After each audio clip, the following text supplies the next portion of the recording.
convidar os irmãos para abrir no livro de Neemias, por favor, capítulo 6.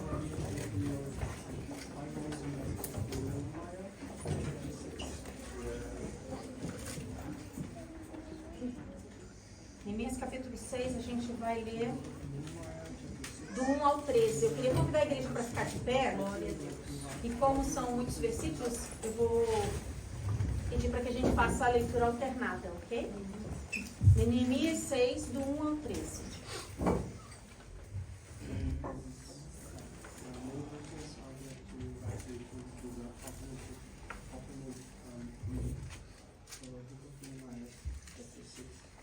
Versículo 1. Sucedeu mais que, ouvindo Sambalate, Tobias, Gesem, o Arábio e o resto dos nossos inimigos, que eu tinha edificado o muro e que nele já não havia brecha alguma, ainda que até este tempo não tinha posto as portas nos portais, Sambalate e Gesem enviaram a dizer: vem e construiremos juntamente nas aldeias no vale de Ono.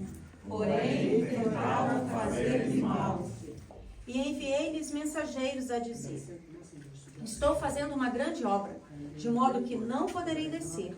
Por que cessaria essa obra enquanto eu a deixasse e fosse ter convosco? E da mesma maneira enviaram a mim 4 vezes, e da mesma maneira lhes respondi. Então Sambalate, da mesma maneira, pela 5ª vez, me enviou seu moço com uma carta aberta na sua mão, e na qual estava escrito: entre as gentes se ouviu, e Gesem disse que tu, os judeus, tentarás revoltar-vos, pelo que edificares um muro, e que tu te farás rei segundo estas palavras. E que puseste profetas para pregarem de ti em Jerusalém, dizendo: este é rei em Judá. Ora, o rei o ouvirá, segundo estas palavras. Vem, pois, agora e consultemos juntamente. Porém, eu enviei a dizer: de tudo que dizes, coisa nenhuma sucedeu, mas tu, no teu coração, o inventas. Porque todos eles nos procuravam atemorizar, dizendo: as suas mãos largarão a obra, e não se efetuará. Agora, pois, ó Deus, esforça as minhas mãos. E andando eu por casa dos Semaías, filho de Elaias e filho de Metabel, que estava encerrado, disse ele: vamos juntamente à casa de Deus, ao meio do templo, e fechemos as portas do templo, porque virão matar-te. Sim, de noite virão matar-te. Porém eu, um homem como eu, fugiria? E quem há como eu que entre no templo e viva? De maneira nenhuma entrarei. E conheci que este não era Deus quem me enviara, mas essa profecia falou contra mim, porquanto Tobias e Sambalate o subornaram. Para isso subornaram, para me atemorizar, e para que eu assim fizesse e pecasse, para que tivessem alguma causa a fim de me inflamarem, e assim me vituperarem. Lembra-te, meu Deus, de Tobias e Sambalate, conforme estas suas obras, e também da profetisa Noadias, e dos mais profetas que procuraram atemorizar-me. Amém. Os irmãos podem se sentar. Há algumas semanas atrás, nós fizemos um relógio de oração, né? E passamos 2 semanas orando com um propósito. E aí, quando terminou o propósito de oração, toda a igreja reunida orando, eu comecei a me perguntar o que eu sozinha deveria fazer. Qual era o meu papel como cristã? Nós oramos e pedimos que Deus tirasse o joio do nosso meio, não é? Mas como eu posso me proteger e me defender como ovelha, sozinha? E aí Deus falou comigo sobre essa passagem e me falou que eu deveria ter discernimento espiritual, buscar de Deus discernimento espiritual. Glória a Deus. E nessa passagem eu vi algumas estratégias que o inimigo usa e como que nós devemos agir. E eu queria trazer essa palavra que me foi entregue para os irmãos. Bom, para contextualizar aqui o que estava acontecendo. Deus ficou mais ou menos 50 anos na Babilônia cativo. Até que a Pérsia conquista a Babilônia e aí começa o Império Romano. Só que quando isso acontece, por volta, em 539, se não me engano, antes de Cristo, o rei Ciro permite que o povo de Deus volte para sua terra. Essa volta, ela acontece em 3 etapas. Assim que ele libera o povo para voltar para sua nação e reconstruir a sua cidade e o templo e tudo mais, uma grande leva de israelitas voltam. Depois passam uns 80 anos mais ou menos, volta uma segunda leva com Esdras. Aproximadamente uns 10 anos depois volta a terceira leva com Neemias, levando Neemias. Observa que já se passaram uns 100 anos. Então Neemias, ele já fazia parte de uma outra geração que não era cativo. Neemias, ele era copeiro do rei. Ele trabalhava no palácio. Só que quando ele recebe a notícia de como estava Jerusalém, quando ele recebe a notícia de como estava a obra e tudo que estava acontecendo com o povo, ele fica muito triste. E a Bíblia conta que durante 4 meses, Neemias orou e clamou a Deus e pediu a Deus que tivesse misericórdia do povo. E foi falar com o rei. O rei, na verdade, perguntou para ele por que ele estava triste o que estava acontecendo. E permitiu que Neemias voltasse para sua terra e levasse também suprimentos para continuar a obra. Ele tinha autorização, né? Era uma longa viagem, tinha uma escolta com soldados para que ele pudesse chegar bem lá em Jerusalém e dar continuidade na obra. Só que não foi fácil, porque ele sofreu resistência. A gente leu aqui que ele estava reconstruindo o muro.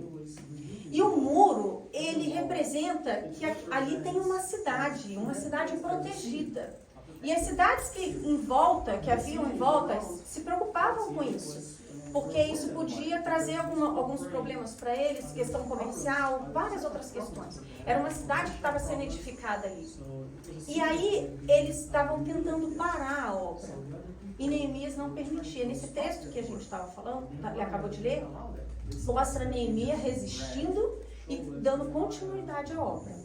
E aí a gente vai ler aqui no versículo 1, logo no início, que ele diz qual era a situação quando ele estava lá, o que estava acontecendo. O muro, aqui diz assim, olha só, já não havia brecha no muro, brecha alguma, ainda que até esse tempo não tinha posto as portas nos portais. O que é uma brecha? Uma brecha é quando você constrói um muro, mas você ainda deixa um buraquinho, um espaço. Só que por aquele espaço, os inimigos podem conseguir invadir a cidade. Eles podem conseguir ver o que está lá dentro, eles podem conseguir entrar. O muro, ele estava completamente fechado, não tinha brechas. A palavra de Deus diz que ele não deixou brechas. E as brechas também acontecem na nossa vida espiritual. E a gente precisa estar atento a isso. Porque muitas vezes a gente deixa pequenos buracos, pequenos detalhes, pequenas coisas que o inimigo aproveita essa situação, ele usa essa brecha para tentar fazer com que a gente peque contra o nosso Deus. E aí você pode pensar que uma brecha, ela é só, porque eu estou ouvindo fofoca. A partir do momento que você para ouvir uma fofoca, por exemplo, você já está dando uma brecha. Porque aquilo pode se tornar uma grande confusão e o seu nome está envolvido. E aí, não é só nessas pequenas coisas que são as brechas, né? Quais são as prioridades na nossa vida? É Deus em primeiro lugar, família em segundo lugar e a obra de Deus em terceiro lugar. E quando a gente se envolve, por exemplo, demais com a obra do Senhor e a nossa família é prejudicada, está desequilibrado, está errado, a gente está desrespeitando a obra.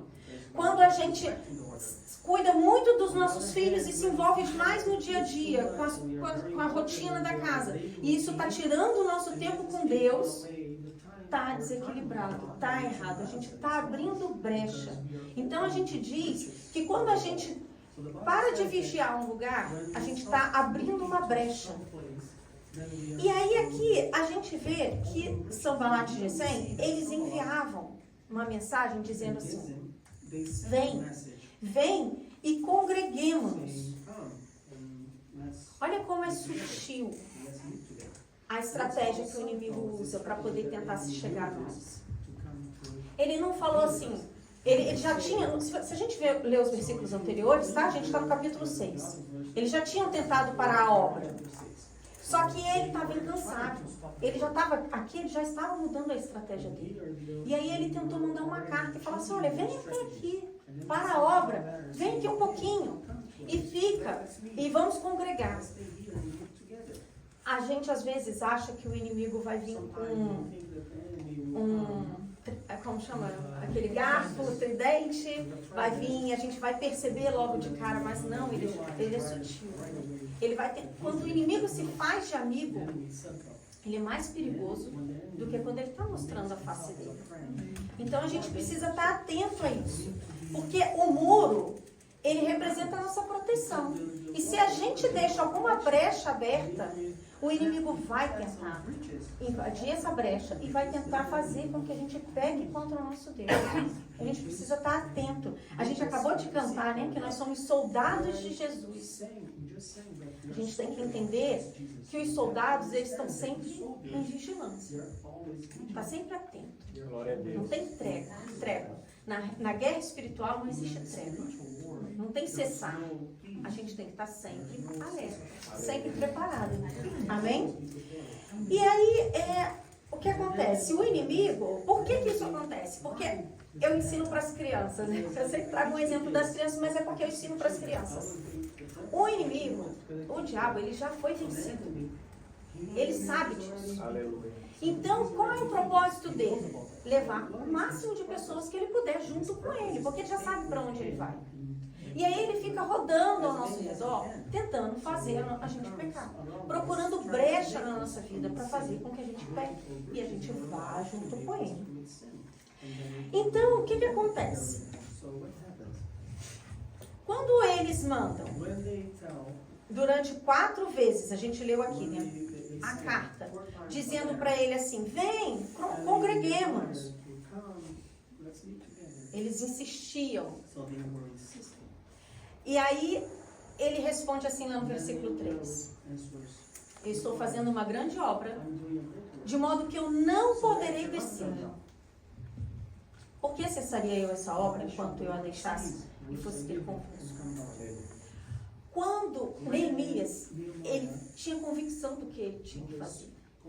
Neemias, ele saiu da Pérsia e foi até Jerusalém. Isso dá aproximadamente 1.800 quilômetros. Não tinha avião. E ele estava decidido, ele tinha convicção, ele sabia o que ele tinha que fazer, ele sabia o que Deus queria dele.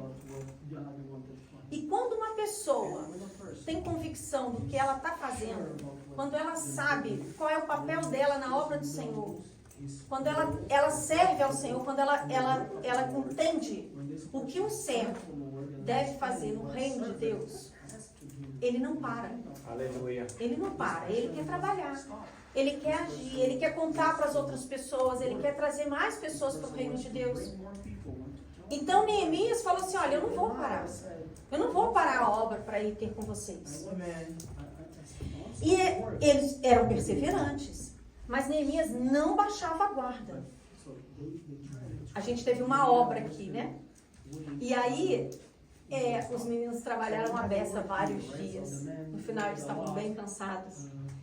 E aí, eles poderiam dizer, vamos fazer uma pausa rapidinho. Neemias poderia ter dito, né? Vamos fazer uma pausa rapidinho, ir lá, congregar com eles e depois eu volto. A gente já está aqui há tantos dias fazendo essa obra. Os meninos poderiam ter parado no meio e desistido, mas se tivesse parado, a gente não teria tido culto aqui no outro domingo. Então, às vezes a gente pensa assim, ai Senhor, eu estou passando por tanta luta, estou passando por tanto problema. Eu tenho direito, eu posso. E aí você cede. Quando você cede, você abre aquela brechazinha que o inimigo vai usar para te atacar. Então a gente precisa ser como Neemias e estar firme e vigilante. Porque Neemias, ele não se deixou abalar. Ele não se deixou convencer. ele se manteve firme e ele falou, eu estou fazendo uma grande obra. Ele tinha certeza do que ele estava fazendo, ele tinha convicção do que estava fazendo e ele não ia mudar aquilo. Glória a Deus. E aí o que acontece? O ensinamento dele se torna um grande ensinamento para nós, penso eu. Por quê? Porque ela mostra qual é o nosso papel, qual é a importância do nosso trabalho. Quando a gente aceita Jesus como nosso Salvador e a gente entra para o reino de Deus, a gente se torna servo de Deus. E os servos trabalham. A gente se torna soldados de um exército, do exército de Deus. E soldados estão sempre vigilantes. E a gente precisa ter essa consciência de que nós precisamos trabalhar para o Senhor. A gente precisa ter essa consciência de que nós precisamos estar alertas, vigilantes. Eu tiro muitos ensinamentos dessa passagem de Neemias e da resposta que ele deu, porque a gente tem que ter convicção da nossa fé. A gente não adianta a gente vir para cá no domingo e a gente louvar a Deus e adorar a Deus. E durante a semana, a gente tem uma vida com várias brechas para o inimigo fazer o que quer com a gente. Nós somos crentes todos os dias. Todos os dias. Nós servimos a Deus todos os dias da semana. E aí o que aconteceu? A gente vai ver depois que Neemias se manteve firme. E aí lá no final, depois de 52 dias, o muro estava todo reconstruído e pronto. Eles terminaram a obra com 52 dias. Glória a Deus. Sabe qual é a lição que eu tiro disso? Que quando o povo de Deus está unido, com o mesmo propósito, com a mesma fé, a gente consegue construir qualquer muro e a gente não é inabalável. Glória a Deus. A gente não deixa a brecha entrar. Nós somos povo de Deus. Nós precisamos estar unidos, com o mesmo propósito, com a mesma fé. Amém? Então, a gente vê lá no capítulo 5, Sanbalat mudando a estratégia dele mais uma vez. O inimigo ele não vai descansar, ele não vai parar. Então, às vezes a gente pensa assim, eu estava passando por uma luta, mas eu jejuei, eu orei, e agora eu consegui vencer, e a gente relaxa, e baixa a guarda. Só que aí o inimigo vai e muda a estratégia, porque ele está o tempo todo de prontidão vendo tudo que a gente está fazendo. E aí ele muda a estratégia. Aqui Sanbalat mudou a estratégia mais uma vez. Ele fala assim, no versículo 5. Então Sanbalat, da mesma maneira, pela quinta vez, parecendo até nosso vizinho, pastor. A gente tem que dizer para ele, eu estou fazendo uma grande obra, não vou parar. Amém. Então Sanbalat, da mesma maneira, pela quinta vez, me enviou seu moço com uma carta aberta à mão, na qual estava escrito: entre a gente se ouviu. Ele fala assim, olha, entre a gente se ouviu, e Gesem diz que tu... Aí eu quero parar aí só nesse comecinho para a gente prestar atenção numa coisa.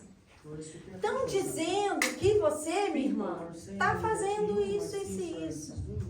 Está correndo um boato por aí de que você, meu irmão, fez isso.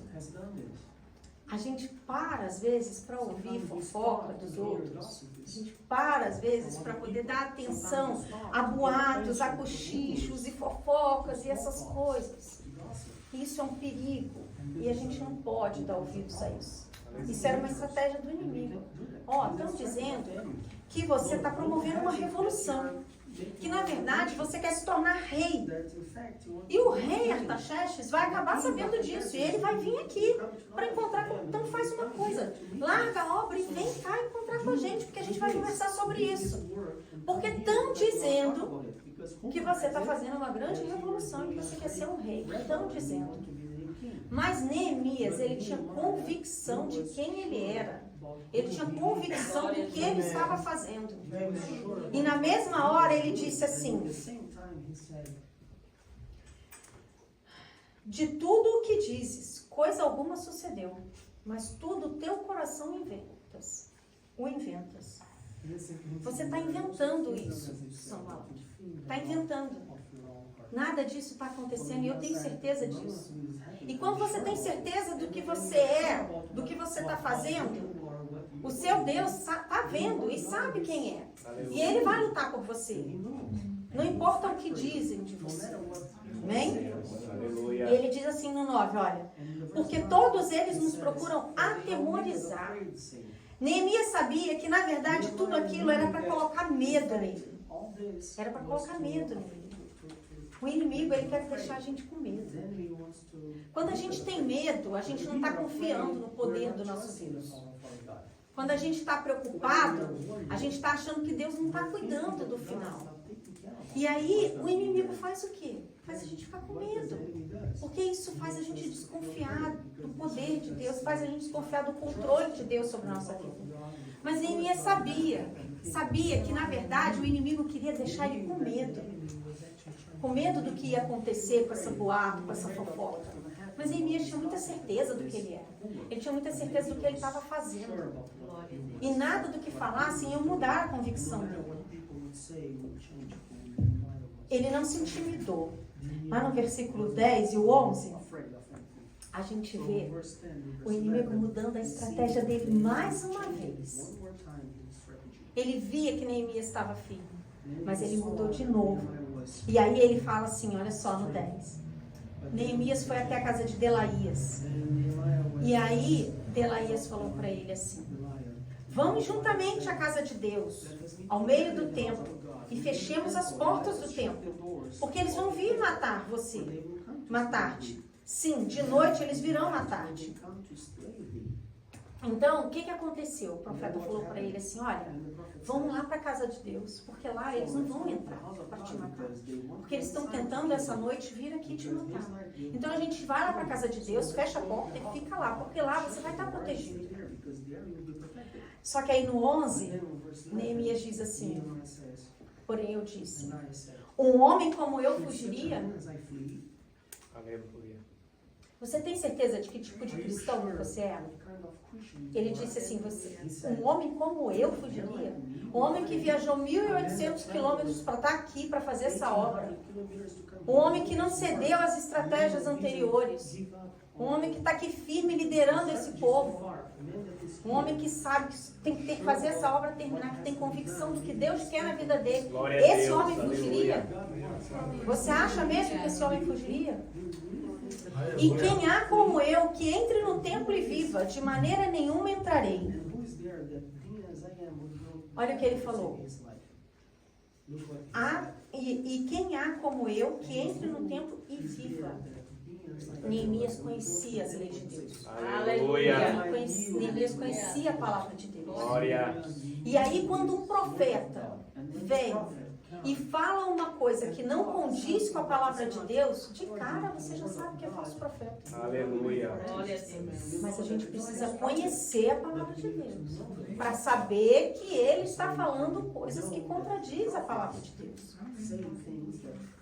Ele sabia que só os levitas poderiam entrar no templo. Porque a palavra de Deus diz lá em Deuteronômio, em Números 1:51. Coloca lá.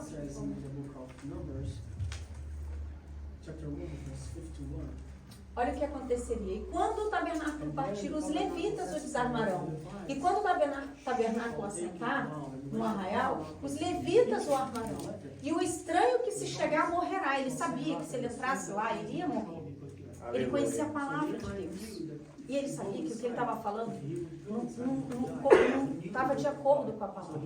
Deus não se contradiz. A palavra dele está aqui e ele é soberano. Se o que o profeta está dizendo não condiz com a palavra, lança por terra. Repreende em nome de Jesus. Porque a palavra, o Deus nunca vai se contradizer, meus irmãos. E aí, o que aqui eu entro na parte do discernimento. O que é discernir? Discernir é quando você consegue compreender uma coisa e julgar se aquilo é certo, é errado. Se aquilo é verdadeiro, se aquilo é falso. Isso é discernir. Mas existe o discernimento espiritual, que é quando você consegue olhar para uma coisa e ver se aquilo vem de Deus ou não. Se vem de Deus, se vem do homem ou se vem do inimigo.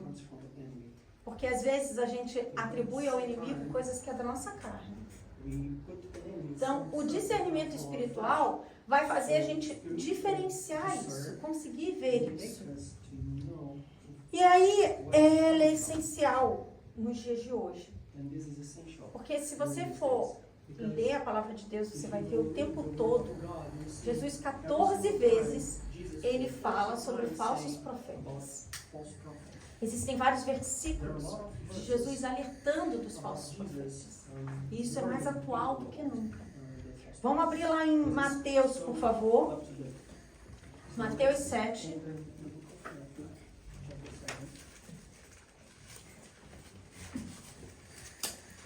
Mateus 7, 15 e 16.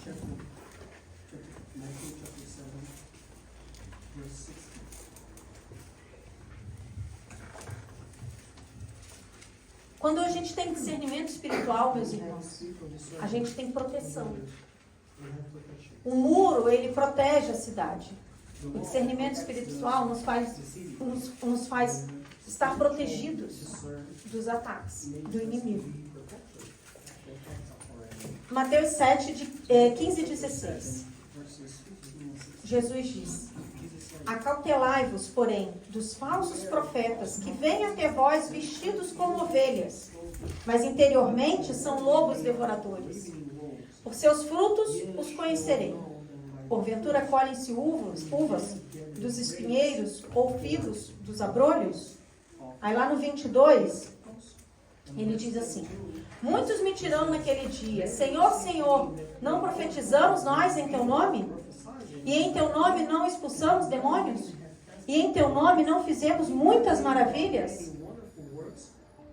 Tem muita gente expulsando demônio aí, e na verdade, o outro demônio só combinou com o demônio da pessoa que está expulsando. Tá entendendo? E aí o que acontece? A pessoa que expulsa, na verdade, ela fica famosa, vamos dizer assim, ou ela ganha um respeito dos outros. Ela se torna uma pessoa de influência, por quê? Porque ela está expulsando o demônio, mas foi tudo um acordo. E aí essas pessoas ficam influentes, ficam famosas, mas uma hora elas vão envergonhar o evangelho de Deus. Elas não estão levando adiante a obra de Deus autêntica. Na verdade, elas vão envergonhar o evangelho de Deus. Está cheio de falsos profetas por aí. Está cheio de gente falando em nome de Deus por aí. Por exemplo, quando estava lá no deserto, em Mateus 4, volta um pouquinho. Quando Jesus estava sendo tentado no deserto,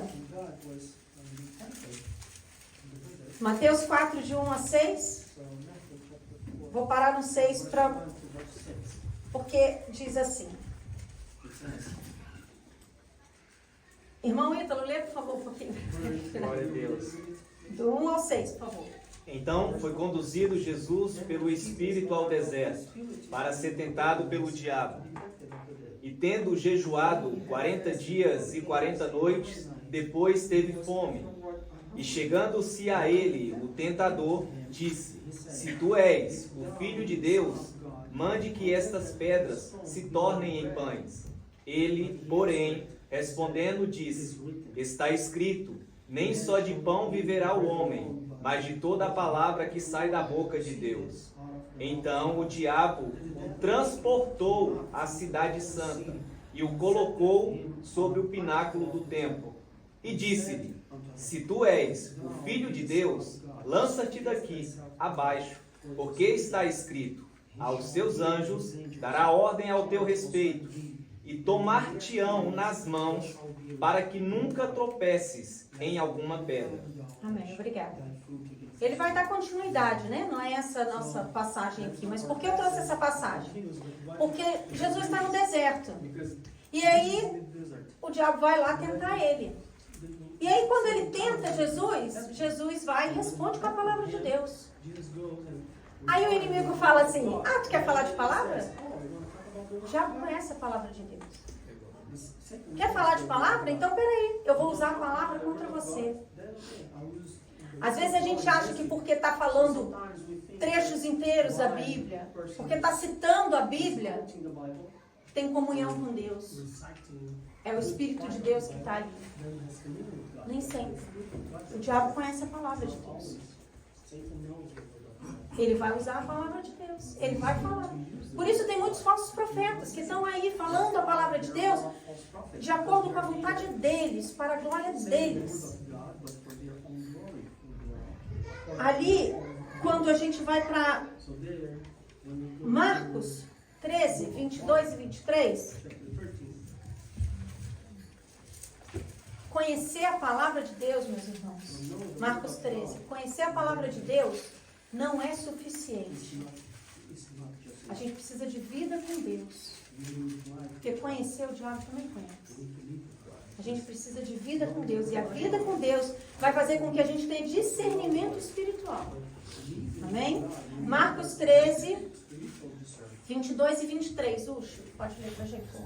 Porque se levantarão falsos cristos e falsos profetas, e farão sinais e prodígios, para enganarem, se for possível, até os escolhidos. Falsos cristos, olha só. Falsos profetas. Sabe o que eles estão buscando? Glória para Ele.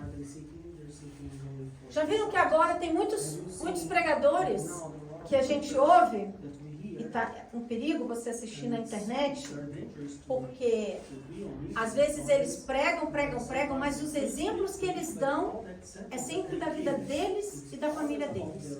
E aí quando você termina a pregação, você fala assim, esse pregador é crente de verdade. Esse é crente. Esse é cristão. Esse é um servo de Deus. Você não termina glorificando a Cristo. Você termina impressionado de como ele é bom, crente fiel a Deus. Está cheio por aí. Eles são exemplo de tudo.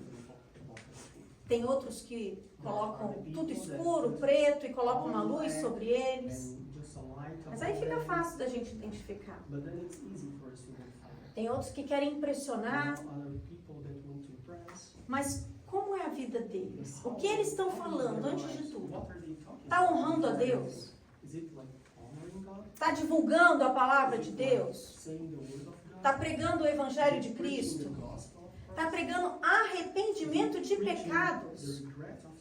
Os pastores hoje não falam mais que a gente precisa se arrepender do pecado. Não falam mais em pecado. Porque eu vou falar que é seu pecado, de pecado, você vai sair daqui incomodada, triste, não vai querer voltar. Então a gente fala do Deus que é Pai, que é bom, que quer me ver feliz, que é amoroso. E ponto. Deus é tudo isso, sim. Mas Ele também é justo, Ele também se ira. E Ele não aceita pecado. Não aceita. Então, se você cometeu um pecado e você ficou com remorso e acha que a sua comunhão com Deus vai voltar, não. Tem que ter arrependimento. E hoje em dia a gente não ouve mais isso. Então, cuidado, meus irmãos, porque Jesus não gastaria tanto tempo falando sobre isso, alertando o povo de Deus sobre os falsos profetas. Então, que a gente fique atento a isso. Lá em Efésios 6, 10 e 11.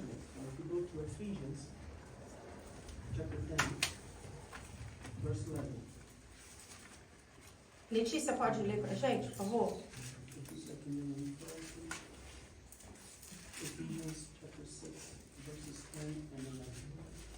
Demais, irmãos meus, fortalecei com o Senhor e na força do seu poder, revestido de toda a armadura de Deus, para que possais estar firmes contra as astutas ciladas do diabo.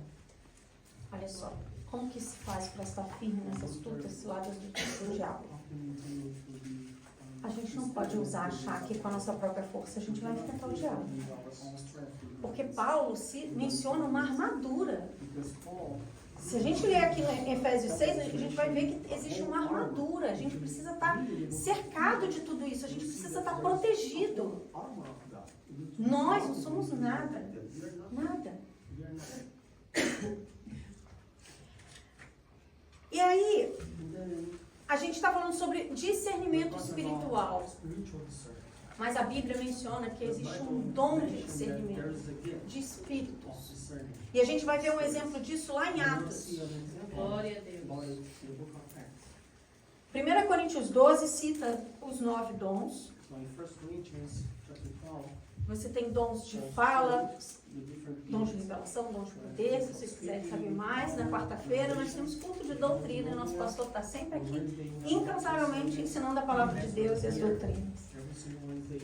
Existem os dons de So you come. os dons, né? Especiais, dons. Special gifts. E aí o discernimento de espírito And the discernment of spirits é citado lá. is quoted. É um dom especial It's a special gift que Deus dá that God para que gives você consiga diferenciar to be able to o dom de o espírito de Deus, o espírito do homem e o espírito do diabo. Deus dá esse dom porque a igreja precisa dele. Deus dá esse dom a alguns, God gives this gift to some people, não a todos. not for everyone. Mas But lá em in the book of 1 Coríntios 12, 31, só antes, chapter 12, bota lá rapidinho, por favor, pastor. Diz assim, olha, portanto procurai com zelo os melhores dons. Então a Bíblia instrui a gente a buscar os dons. Deus cede a quem Ele quer com propósito. Mas a Bíblia diz que a gente deve buscar. Amém? Então volta para Atos 16, por favor. Atos 16, do 16 ao 18.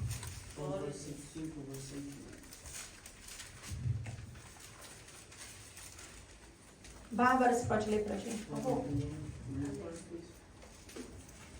E aconteceu que, indo nós à oração, nos saiu ao encontro uma jovem que tinha espírito de adivinhação, a qual, adivinhando, dava grande lucro aos seus senhores. Esta, seguindo a Paulo e a nós, clamava dizendo: estes homens que nos anunciam o caminho da salvação são servos do Deus Altíssimo. E isto fez ela por muitos dias. Mas Paulo, perturbado, voltou-se e disse ao Espírito: em nome de Jesus Cristo, te mando que saias dela. E na mesma hora saiu. O que essa mulher estava dizendo era errado? Era mentira? Não. Ela dizia, esses homens que anunciam o caminho da salvação são servos do Deus Altíssimo. Ela dizia alguma mentira? E aí muitas vezes alguém pode dizer para você assim, minha irmã, eu vejo que você é uma serva de Deus, uma serva do Senhor, uma verdadeira serva do Senhor, uma mulher de oração. E aí a gente estufa o peito e fala assim, nossa, eu estou tão cheia do Espírito Santo, está todo mundo vendo. Se a gente não tiver discernimento espiritual, e aqui Paulo teve o que a Bíblia diz que é o dom do discernimento. Ele conseguiu ver que aquele espírito não era de Deus. Ele sabia que era o diabo que estava usando aquela menina. E aí ele vai, repreende e expulsa o demônio.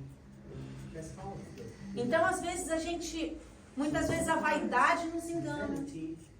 Muitas vezes, nem é o inimigo, tá vendo? Às vezes a gente ouve uma coisa assim e a gente se deixa crescer, engrandecer por aquele elogio. E aí isso é o nosso eu, é o espírito do homem. Já está tendo trabalho nenhum. E a gente dá atenção àquilo. Então a gente tem que estar sempre atento, sempre atento. Lá em 1 João 4, 1 e 4. Marcélia, pode ler, por favor? 1 João 4, do 1 ao 4. Amados, não creais em todo espírito, mas provai-se. Amados, não creais em todo espírito, mas provai-se os espíritos são de Deus, porque já muitos falsos profetas se têm levantado no mundo. Nisto conhecereis o Espírito de Deus. Todo espírito que confessa que Jesus Cristo veio em carne é de Deus. E todo espírito que não confessa que Jesus Cristo veio em carne não é de Deus. Mas este é o espírito do anticristo, do qual já ouviste que há de vir, e eis que está já no mundo.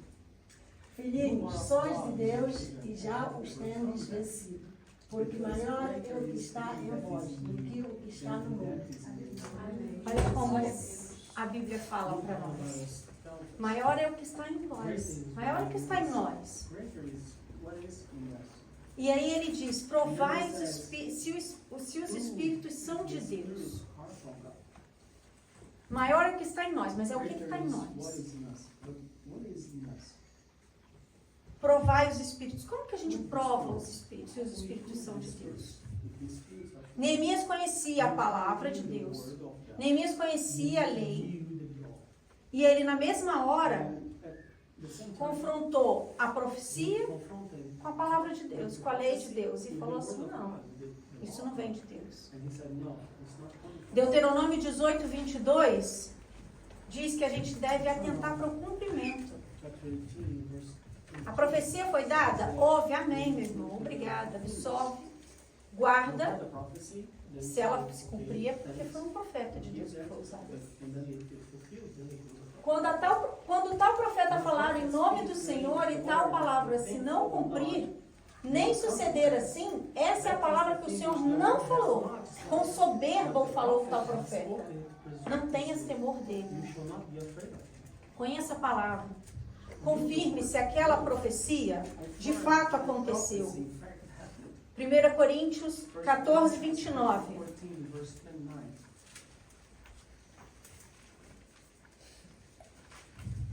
Irmã Cássia, pode ler, por favor? E falem 2 ou 3 profetas e os outros julguem. E os outros o quê? Julguem. E os outros o quê? Julguem. Julguem. Judge. A palavra de Deus diz que a gente precisa julgar as profecias. Não vamos ficar absorvendo, ouvindo tudo, meus irmãos, e achando que tudo está vindo de Deus. Não, porque o inimigo ele está aí para usar falsos profetas para nos enganar. E a gente precisa estender um muro em volta de nós. Deus realmente falaria aquilo que você está ouvindo? Would God really say Aquilo que está sendo pregado está honrando a Deus ou a própria pessoa que está falando? God or the person? Essa pessoa que está falando, ela manifesta o fruto do Espírito no dia a dia dela. Como é a vida dessa pessoa? How is this person's life? Ela está sendo fiel à palavra de Deus? Being faithful to the word of God? Ela prega contra o pecado? Does this person preaches against the sin? Então a gente tem que So julgar, we meus have to irmãos. judge. Ficar atento. Nos dias de hoje, cada vez mais. E pedir a Deus que nos dê o discernimento de espírito. Que nos dê discernimento espiritual. Porque nós precisamos disso. Ainda mais hoje. Apesar de todos os ataques, vamos voltar para Neemias? Even with all the attacks, Apesar de todos os ataques, Neemias ficou firme e concluiu a obra. stay strong. Sabe o que diz o verso 16? Neemias 6,16, por favor. Verse 16 says, E sucedeu que, ouvindo todos os nossos inimigos, temeram todos os gentios que havia em roda de nós, e abateram-se muito com seus próprios olhos, porque reconheceram que o nosso Deus fizera essa obra. Glória a Deus. Neemias ficou firme, concluiu a obra, e no final o nome de Deus foi glorificado. Amém? Então que a gente possa pedir a Deus discernimento espiritual, para nos proteger do inimigo, para a gente seguir firme na obra do Senhor, e fazer com que o nome do nosso Deus seja glorificado.